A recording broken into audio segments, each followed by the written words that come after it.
Assalamualaikum warahmatullahi wabarakatuh. Saya Nanda Simtia Putri, kelas 12 TKJ 1 SMK Negeri Puspahya. Di sini saya akan menyampaikan materi bab 2, 3, dan 4 PKN kelas 12. Bab 2, Perlindungan dan Penegakan Hukum di Indonesia. Konsep perlindungan dan penegakan hukum. Perlindungan hukum adalah upaya untuk melindungi hak asasi manusia dari pelanggaran. Sedangkan penegakan hukum adalah implementasi aturan hukum oleh lembaga penegak hukum untuk menjaga ketertiban.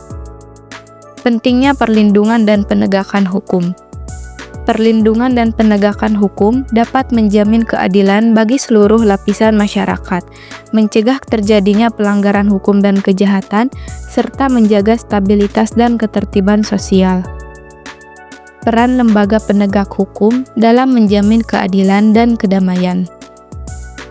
Yang pertama ada kepolisian, yaitu menyelidiki dan menindak pelanggaran hukum. Yang kedua ada kejaksaan, yaitu menuntut pelanggar hukum di pengadilan. Yang ketiga ada kehakiman, yaitu mengadili pelanggar hukum berdasarkan bukti yang ada. Dan yang keempat ada lembaga permasyarakatan, yaitu untuk merehabilitasi dan mengintegrasikan kembali pelanggar hukum ke masyarakat. Dinamika pelanggaran hukum. Berikut adalah contoh beberapa kasus pelanggaran hukum. Dinamika pelanggaran hukum. Berikut adalah contoh kasus pelanggaran hukum, yaitu korupsi, penyalahgunaan narkoba, pelanggaran HAM, dan kejahatan cyber. Kasus pelanggaran hukum tersebut berdampak terhadap masyarakat dan perekonomian. Pelanggaran hukum yang terjadi pada umumnya disebabkan oleh ketidakpatuhan terhadap ketentuan yang berlaku. Ketidakpatuhan tersebut pada akhirnya akan menyebabkan kepentingan setiap orang tidak terlindungi. Wujud dari partisipasi masyarakat dalam proses perlindungan dan penegakan hukum di Indonesia, salah satunya adalah dengan menampilkan perilaku yang mencerminkan kepatuhan terhadap hukum yang berlaku di berbagai lingkungan kehidupan. Bab 3. Pengaruh kemajuan iptek terhadap Negara Kesatuan Republik Indonesia.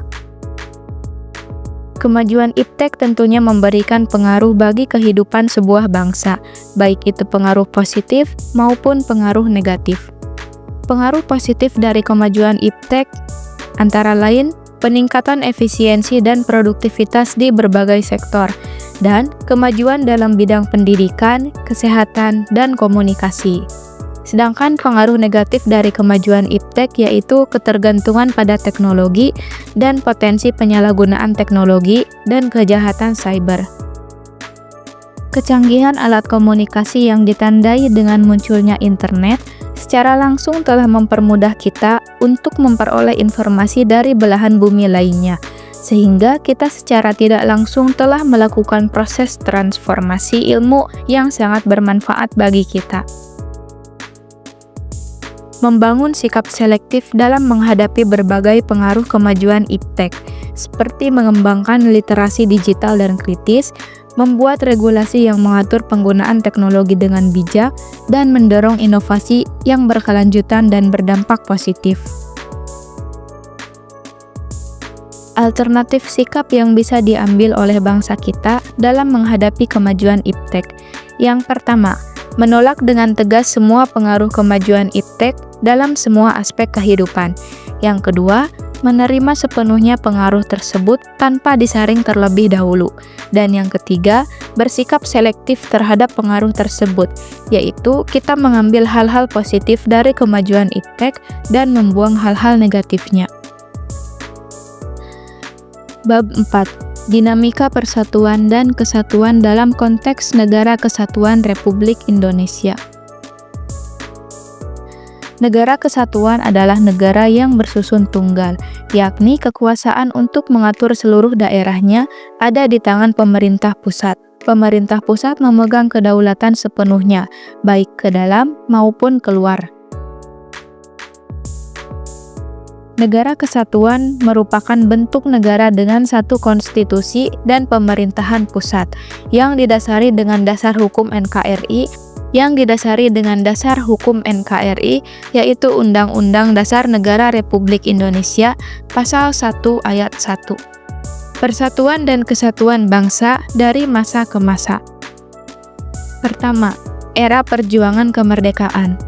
Fase awal perjuangan yaitu perjuangan melawan penjajah oleh tokoh-tokoh nasional. Dan proklamasi kemerdekaan yaitu pada tanggal 17 Agustus tahun 1945 yang merupakan semangat persatuan. Yang kedua, era pasca kemerdekaan. Masa awal kemerdekaan yaitu tantangan dan upaya menjaga persatuan serta pembentukan konstitusi. Masa Orde Lama dan Orde Baru yaitu dinamika politik dan kebijakan pembangunan. Dan yang ketiga, era reformasi dan kontemporer. Era reformasi yaitu perubahan dalam sistem politik dan pemerintahan serta memperkuat demokrasi. Tantangan kontemporer yaitu globalisasi, modernisasi, dan peran pemuda dalam persatuan. Baik, sekian ringkasan materi PKN kelas 12 dari saya. Terima kasih. Wassalamualaikum warahmatullahi wabarakatuh.